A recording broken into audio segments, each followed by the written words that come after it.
1 year ago, I was looking for a way to pull more watch hours to this channel because my video projects were getting bigger and more infrequent. I had seen around the internet a hubbub about live streaming being the best way to gain a lot of watch hours. I've never been a live stream viewer really, even though I'm so deeply ingrained in the YouTube world. But I thought, why not, and used it as an excuse to replay one of my favorite game series of all time, the T.H.U.G series. 1 year later, I have finished the entire series and a new entry that just happened to get announced while I was in the middle of this series and released right as it was coming to an end. How could I get any more lucky? But now streaming has become one of the biggest highlights of my week, and most importantly, it changed every opinion that I thought I had about the Thps series. So let's go through these games one by one and talk about how my opinions have changed on them.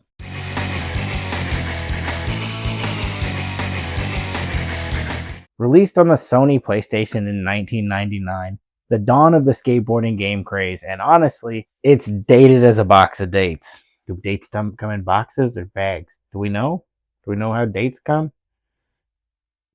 There's a lot of good to say about Pro Skater 1, but my opinions of how much I want to play a game aren't based off of the impact it had. I know what this game is, and I understand the lineage behind it, but it's been remade 3 times, and 2 of those were better than the original. The lack of manuals makes stringing combos mostly a lost cause. The PS1 engine runs at 30 frames per second, making it feel very clunky and slow, not to mention it's very clunky and slow. And besides the fact that this game has been remade so many times, all of the best levels have come back in other games time and time again, making it feel like the second worst version of this game. We'll get to that. The best way I can describe it is like when you play a PS2 port of an Xbox 360 game, which is why I think X-Men Origins Wolverine wasn't that good. I didn't have what you guys had.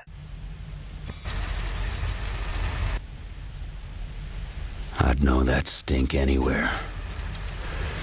Creed.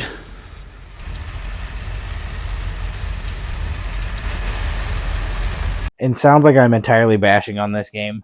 I adore Pro Skater 1. It's just dated, and looking at it through a modern lens, it's far from the first Tony Hawk game I would pick to play. So let's go into more of those.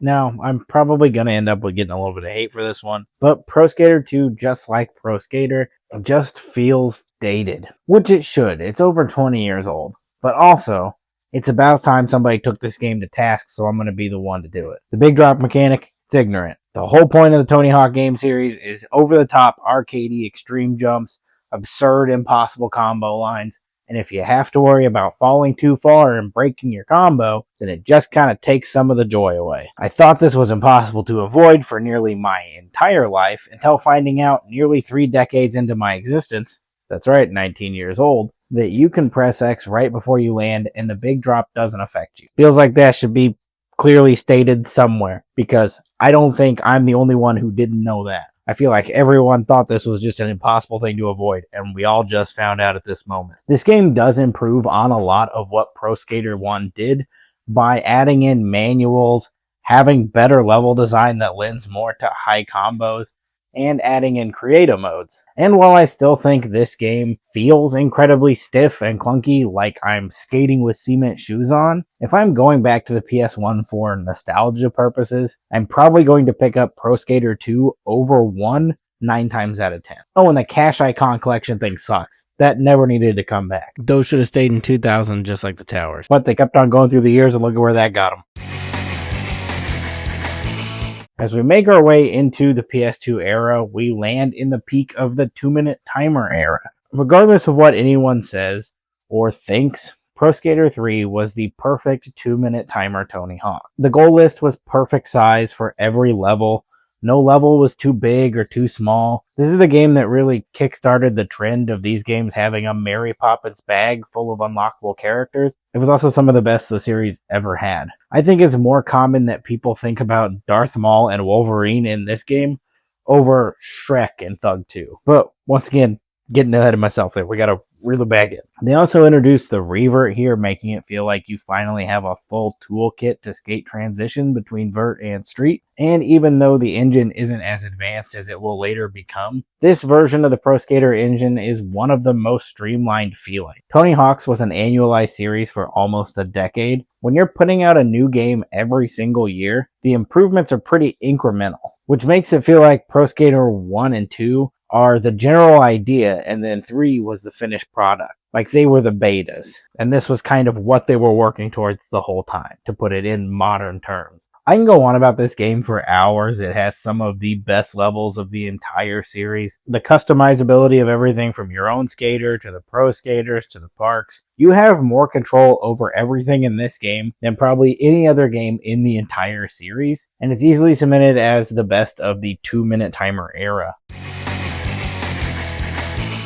This was a game I heard about for years, but even though being a massive Xbox fan, I never owned an original Xbox, so this one always passed me by. But thanks to Xbox's incredible backwards compatibility program, I was able to stream it in this series, and boy is it interesting. Pro Skater 2X is the first official remake of Tony Hawk's Pro Skater 1 and 2. Bookmark that, we'll come back to more of them. It features all of the levels and Pro Skaters from 1 and 2, playable for the first time in the Pro Skater 3 engine, with the addition of a few extra levels exclusive to 2X. For being such an old game that I played for the very first time in 2024, I loved it. I can't believe I missed out on it all these years. Unfortunately, it does see the return of the big drop mechanic and cash icons, but you can't win everything, I guess. The worst part about having the big drop mechanic is that this game also has these absurd jumps like moon physics. I don't know any reason why. You just jump way higher in this than you do in any other of the Tony Hawk games. It's very Halo of you, Pro Skater 2X, your Master Chief jumps. But besides that, this is a fantastic remake and the best way to play 1 and 2 if you're looking for the most stripped down close to the original version, without all of the extra bells and whistles that come with the later remakes. But just ignore the 2X original levels if you play this, because they suck. Skyline is easily the worst. Construction Site sucks almost nearly as bad. The club is one of the most jarring levels of the entire series, and the subway feels like it was a quarter of a level that they started and then just threw in there because they didn't have time to finish it. But they left it there so you felt like you got a little more. Oh, but Tampa was good. It was way better as part of Tampa in THU.G, but this version isn't bad. It's alright.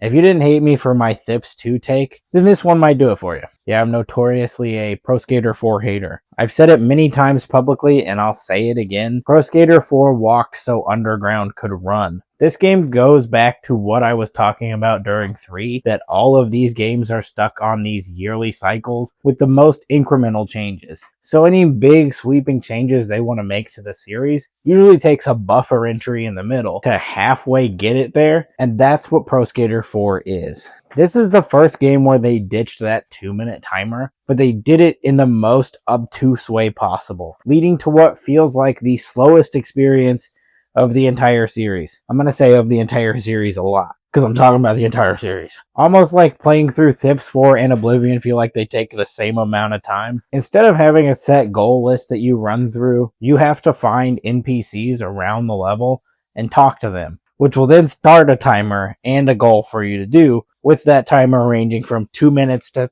30 seconds. They also make the change of throwing out the dedicated competition levels by adding a competition to every single level, which isn't like a terrible change, but then your competition zone is cut down to such a small portion of the level. The things that make this feel so slow is the fact that they don't tell you where any of the NPCs are, and you have to go find them to start the goal. We'll get to how they improved this shortly, but sometimes you're running all over trying to find these guys. It doesn't help that every level in this game is a huge bloated mess. This is not me trying to say that they're all bad, but most of them are just too big. London, Shipyard, Zoo, all feel like 2-level ideas that they didn't have time to fully flesh out, so they just melded them together into one nasty abomination. And the minigames, these are fun for about 5 minutes until they're incredibly obnoxious. This may be fun if you're like 7, but I didn't get to this game till I was an adult, so maybe that's why I feel this way about it. But the laying on the board race makes my blood boil. The shopping cart run makes me the red pissed off emoji. The Kona slalom makes me the red pissed off emoji but with the censored curse word text on it. But the weird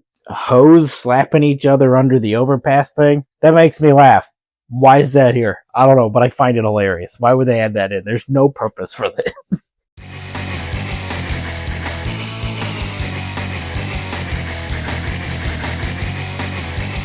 The game that Pro Skater 4 allowed to run, and my personal favorite of the entire series, both before and after these recent playthroughs. This game is perfect for a Tony Hawk game in every single way. The finding NPC goal system is refined here with a clear visual of where they are and the ability to select the goal from the menu immediately and warp to the goal. Unlike Pro Skater 4, which required you to find the NPC before you can quick travel to it, which is useless because you've already found it. Why would you need to quick travel to it again? The goofy minigames were thrown out and replaced with cars and the leaf blower lawnmower things. I don't think these are real. They made these up, right? Put that on the list with dates in a bag or box. What is this a real thing? I don't know if this was better gameplay wise, but it introduced Johnny Turbo and the term flipping a bitch to me at the age of like 12. So what else could you possibly want from a game? Don't worry, amigo. You're not getting away from me. Whoa, he's flipping a bitch. Here, take my ride. Customization also hits its peak here with the depth of create a skater park and goal pushed to their maximum. For the first time, you get a story that follows your journey from nobody to pro skater, full of this middle school humor and ridiculous characters, along with the most evil villain of all time, Eric Sparrow. You know that classic question, if you had a time machine, would you go back in time and kill baby Hitler? I can without a doubt say, I'd throw baby Eric Sparrow off the top of that hotel in Hawaii. Probably like nearly every word in that paragraph got this video flagged, so interact with this video, I guess, so I can keep talking about offing bait. That, you know, I'm not even going to go into the rest of that. I wrote it in the script. Gonna try to keep it light. Keep this one on the platform. But if you play Tonka Chuck for the same reason I do, it doesn't get better than this, even in its sequel.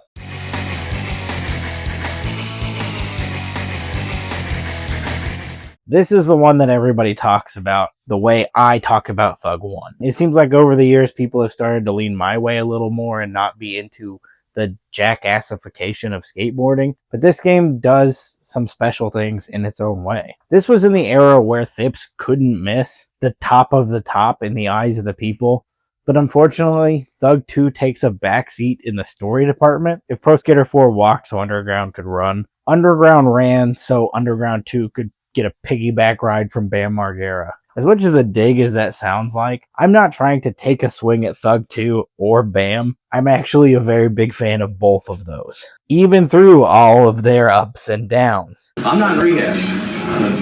Neither am I. Well, obviously, no, you're out right now, but maybe you should have stayed.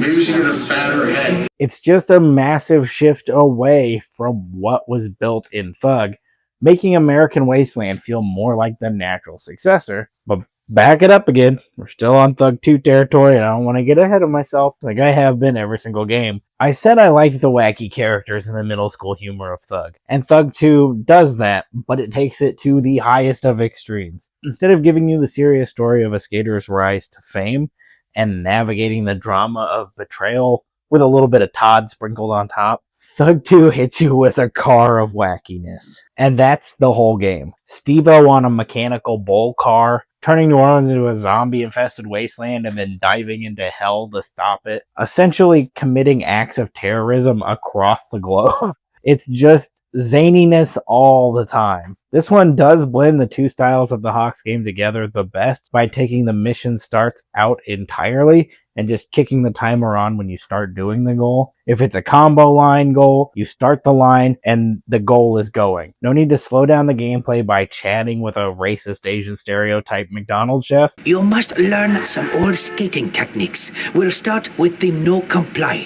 Failure will bring disgrace to my name and restaurant. But like this section of the video, this game is bloated with content. It's so chock full of stuff to do. Each level has 4 sets of goals between your character, a pro, a random character / historical figure that happens to have a skateboard, and a guy on a silly motorized machine. Along with all of those goal options, you also have a classic mode that brings back the classic 2-minute timer and goal list, mixing levels from Thug 2's story and remastered old levels, plus a new 1 or 2 thrown down in. It's a big game with a lot to do and a lot to unlock. It's absurd what Thug 2 is. Everything about this game is nonsense. I love it for what it is, but sometimes subtlety is the way to go. Not everything needs to be taken in the maximum dosage, especially Bam Margera.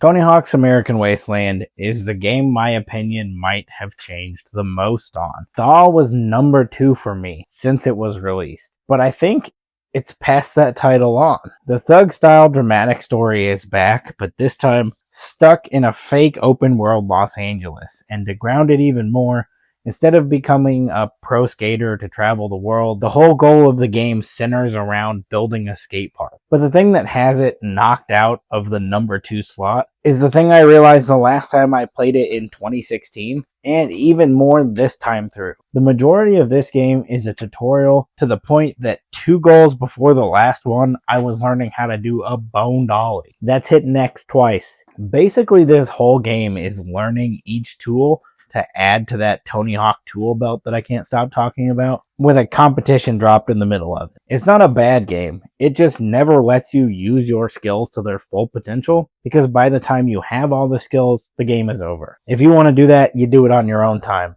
or in the returning classic mode. Vehicles and silly vehicle driving characters are out and replaced with BMX bikes and way too much talking to Rick Thorne and his Wheezy from Toy Story voice. Not Wheezy like F Baby, that guy's in a different game. We'll get to him. No, we won't. I'm not talking about that. I don't care enough. In that fake open world I mentioned, it's just levels with hallways in the middle of them. This game advertises it having no loading. It has a lot of loading. About the same amount of loading as any other game. In that scratched up childhood copy of this game I own, when I'd get to the level transition hallways, the doors would stay shut for a little bit because it was trying to load. You ain't fooling me squeezing through a little passageway. I know what you're doing. But this is the only game in the series to feature the West Coast Cowboy Jason Ellis, so it's got to get points for that. Even though it does also just kind of feel like a big ad for Sirius XM, which is probably why he's there.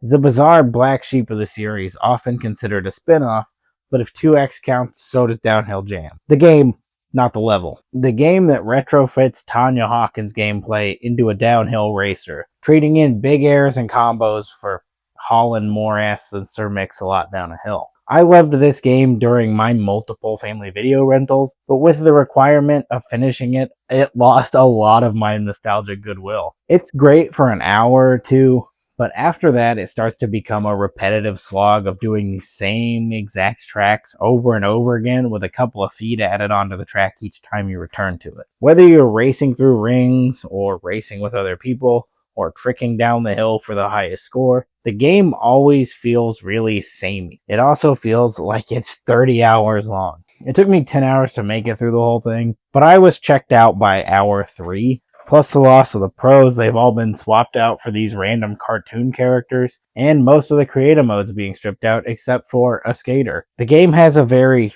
shovelware type vibe to it, which tracks for a game that was only released on the PlayStation 2 and Wii, as the series was transitioning into the next generation of consoles.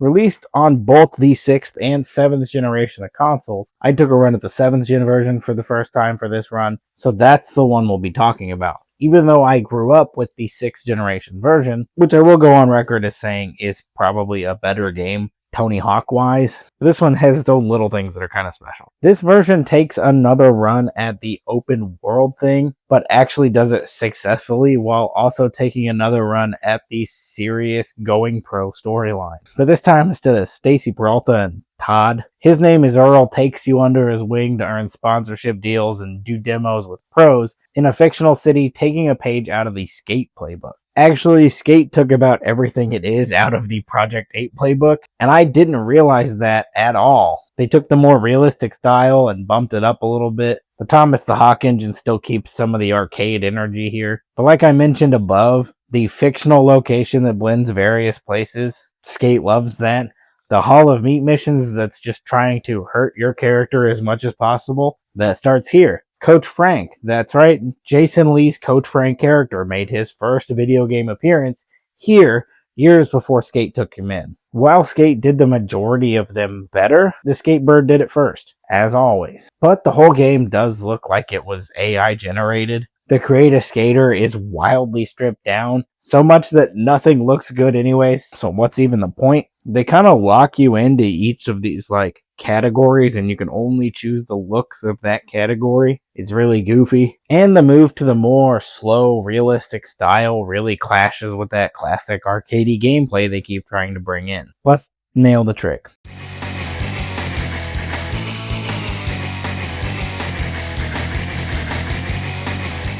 The end of the Neversoft era. And it goes out with kind of a whimper. A lot of Proving Ground is just Project 8 again, but grittier. The camera angle is garbage unless you change it to the classic mode, and that's just a pro tip for you if you ever take a run at this game. Because I didn't know it was there for a while, and I just refused to play this game until I figured that out. The Create a Skater still isn't great, but everything looks a little less AI generated this time around, with the only real standout thing from this game being the multiple career paths. Career, Hardcore, and Rigor. I would have went with Builder, Scooby-Doo, but to each his own. None of these paths feel fleshed out enough to warrant being a thing. Rigor is another thing that Skate stole from the Hockey Talkie series, allowing you to add skate park props like ramps and rails to the world. Hardcore gave you the aggro push, which is something I can't stand in a Tony Hawk game. No pushing in skateboarding games, unless they're Skate. That's the only one that does it right. Other than that, any other skating game, no pushing. And the career path is stuff like Nail the Trick and the manual and competitions and photo ops. But I'm not talking about Nail the Trick. That sucks, and we're not talking about it.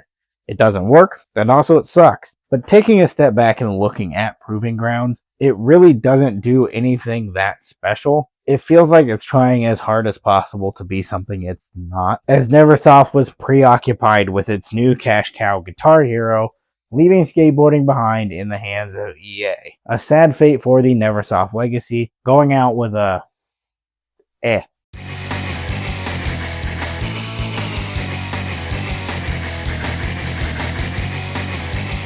After a full year off for the first time in 9 years, Tony Hawk made his return to the consoles, shacked up with a new development team, Robomoto, a name that gives all of us in the Thps community PTSD. I see this robot at the foot of my bed when I have sleep paralysis. I won't sugarcoat it. This game sucks. It is an unresponsive, unpleasant experience. I wanted the full ride experience, so I played this with the full motion mode. But the issue is that this thing does not detect anything. Yeah, if you didn't know, Tony Hawk Ride is the one with this big stupid plastic board that tried to make Tony Hawk a Guitar Hero game. But it didn't have the success because this thing just didn't work. Tricks, tilts, weight on the board. It has no idea what's going on ever. The best example of how truly awful it is when you have to play Skate against Nigel Houston, which is a thing that only happens once in this entire game. Like, in the third act, you play a game of Skate with somebody. That never came up before, it never comes up again. And up to this point in the game, it doesn't teach you what motions do what tricks. So you either have to pay very good attention the whole game to figure out what tricks you're doing, or figure it out in the middle of the game of Skate like I did. And you can't really be sure because it never registers anything. I can never confirm if I did it wrong or right what the motion is, because you don't know if it knows if you did it right. What's there in this game just isn't fun to play. The goals are boring, the levels are boring, the Create a Skater is pretty basic. You can't make your guy look like Tom DeLonge in the first date video, so I guess that's kind of cool. But mostly it sucks. Oh, and all the cutscenes have the Toy Story sad piss filter on them. What is yellow? Why are we putting yellow on stuff?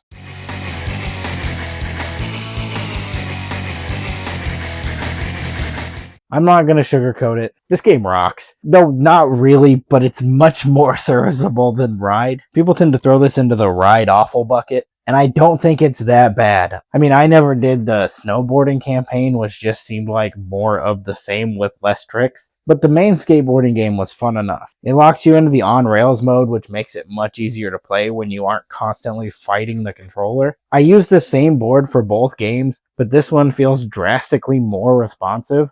So they must have figured something out on the software side to make it work better, because it is noticeably better. Create a Skater got gutted this time around, and also the goals are much simpler to fit this way harder to control playtype. A race from one spot to another, do a specific combo, nothing too wacky like free roaming around trying to collect rings. It's a short, simple arcade style title that I actually found kind of enjoyable. And maybe it's just because this was okay to play after how awful of an experience Ride was. I'm not saying it's something I'm going to go back to all the time, but I don't think I'll never go back to it. I'm not going back to Ride. You certainly can't make me do that. And to be clear, I'm not only saying it's good because I'm the Tony Hawk Shred speedrun world record holder, but I am. 1 hour, 49 minutes, and 25 seconds. On May 9th, 2025, Blaster Goblin secured the speedrun world record in Tony Hawk Shred with a time of 1 hour, 49 minutes, and 25 seconds. Tony Hawk Shred. Is that the Kinect one? I have no fucking idea which one.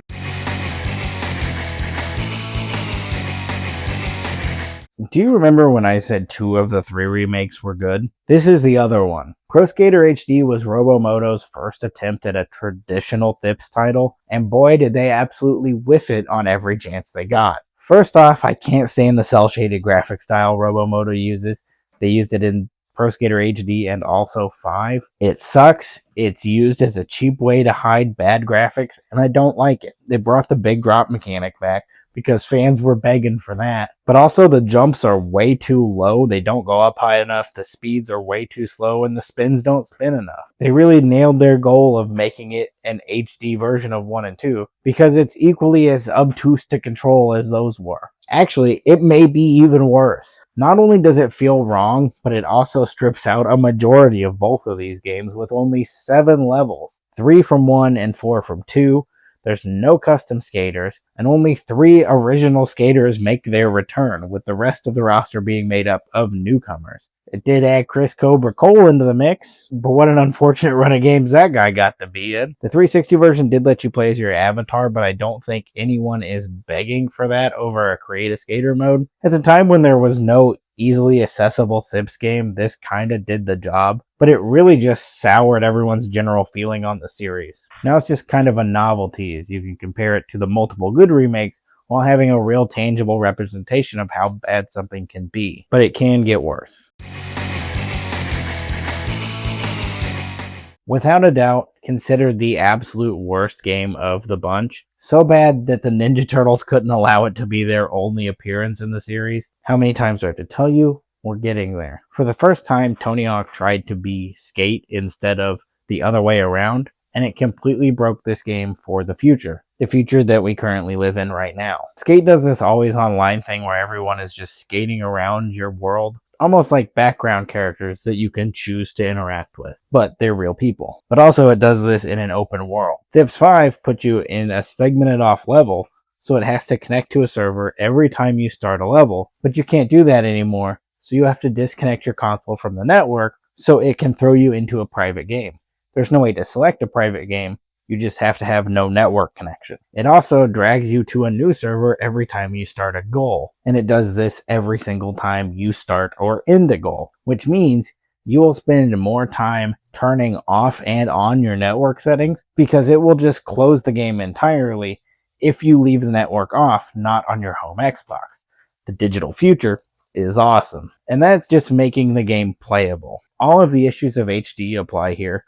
The clunky, slow, low height jumps, the slow spins, the slow movement, all the bad. But the worst of all is this game's lust for power-ups. Big and small skater, speed boosts, and the double jump ruin this game. The moon and the skyscraper levels are the best example of this. The levels are built for power-ups only. If you don't have the double jump, you can't navigate the skyscraper, and you lose the power-up every time you bail. So if you bail in the wrong area and you can't get to one, looks like you're stuck there. On Moon, if you don't have the anti-gravity power-up, you can barely get air off of the ramps to do anything. And half the map you just can't get to because you can't jump far enough to get there. It is a complete mess. And let's not even get started on the weird Create a Skater and Secret Skater unlockable systems that turn them into accessories for the pros. You can't just make a skater anymore. You have to pick a pro and their trick and skill set and reskin them with your version of Patrick Stump. Oh, and all the levels are bad.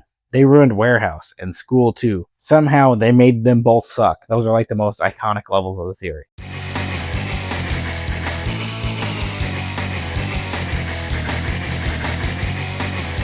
And after years of being gone, when it looked like Robomoto had done everything it could to kill Tony, he rose from the ashes like the Phoenix, or I guess the Hawk, in 2020 when the world needed him most. Tony Hawk came back and he absolutely killed it. And then Activision killed it again, though we're not there yet. And if you don't stop getting ahead of me, I'm going to knock your lights out. This is the perfect remaster / reimagining, but I don't really consider it a remaster or even a remake. 1+2 actually kind of feels like a sequel. It's a sequel to those Neversoft games that came before it. You are revisiting all of the same levels in the same order with the same characters, but now they're all older. And time has clearly passed across these levels, with places like the mall going abandoned. It's almost like in a new game when you revisit an old location, because now you have the toolkit of pretty much everything added through THUG at your disposal, outside of getting off the board. It pays homage to what the original games were, recognizing that they are incredibly outdated. They took all the important stuff from the peak of the series that wouldn't make it feel like these games are losing their identity, and brought them into the modern era. They also just feel great.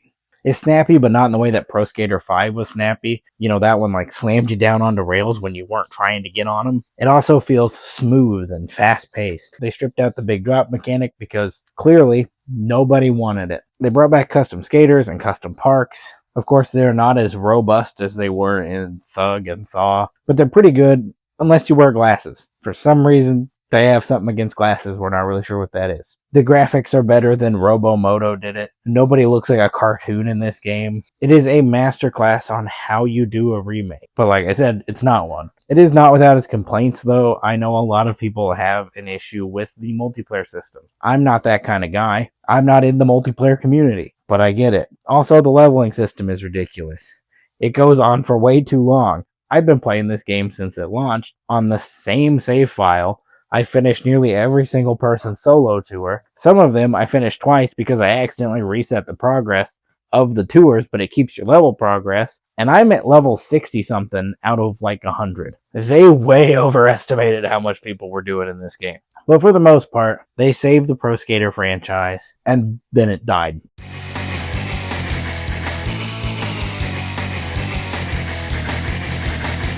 But it died only to be brought back again by surprise during my Tony Hawk stream series. I started this series and had no idea that Iron Galaxy was working on saving what Vicarious Vision started. And this one was a little more divisive than the last. The remaster of 3 is the part of this game that is universally loved. They updated the graphics. Everything good from 1+2 goes forward.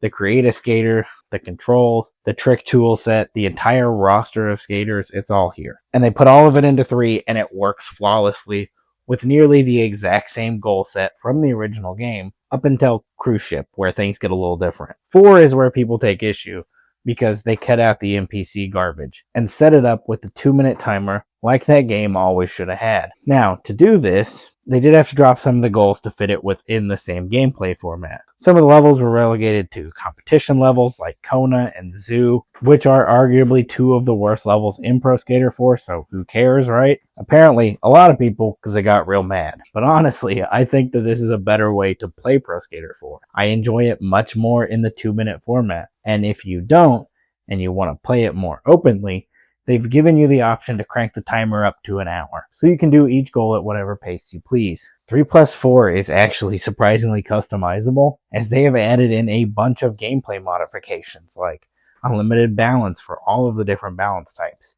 You can toggle on and off whichever specifications you please at any moment during gameplay. They want you to play 3+4 the way you want to play 3+4, and some people may not like that, but I think it's the perfect way to remaster these games that are so drastically different. And I understand that there are some people out there that are sad that their favorite Tony Hawk game has changed so much, but with the time they were given to make this game at its price point and it being this double package, this is the thing that makes the most sense to do it the best way possible. They also stripped out the obnoxious level system from 1+2, but unfortunately replaced it with the cash icons that I don't really care for, but they're much better than the level system, so I'll take what I can get. They also massively expanded the roster and added 3 entirely new levels into the Pro Skater 4 campaign. Sure, we lost Carnival and Chicago, but nobody cared about those to begin with, So this isn't really a bad change. They're also like really good levels, unlike the ones in 2X. And that is where the series draws to an end. At least for now, at the time of this recording. 3 and 4 is the end of the series, and I don't know if we will ever see another one. Tony always expresses his interest in bringing the series back with more games. Of course he will. You know how much money that man makes off of these? He's going to make them until he's dead,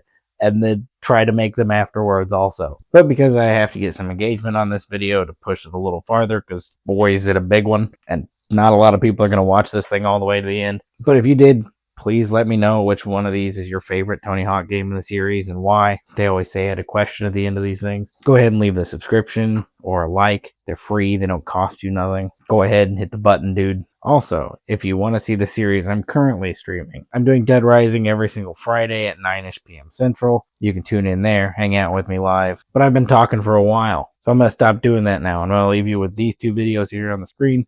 One of these is all about my theories about the Toy Story franchise, and the other one is whatever YouTube thinks is the best one of these videos I've made for your taste. I pointed to a direction of the screen, but I don't know which one I'm going to put them on. They'll go wherever. So if you're interested in any of that after watching all this, click on one of those. Okay, I'm done. What time is it? 11. We are. Well, I'm talking about the entire series. As always. Tell me, how much time am I into this? Jesus Christ, 45 minutes. The 360 version, ooh, Jesus Christ.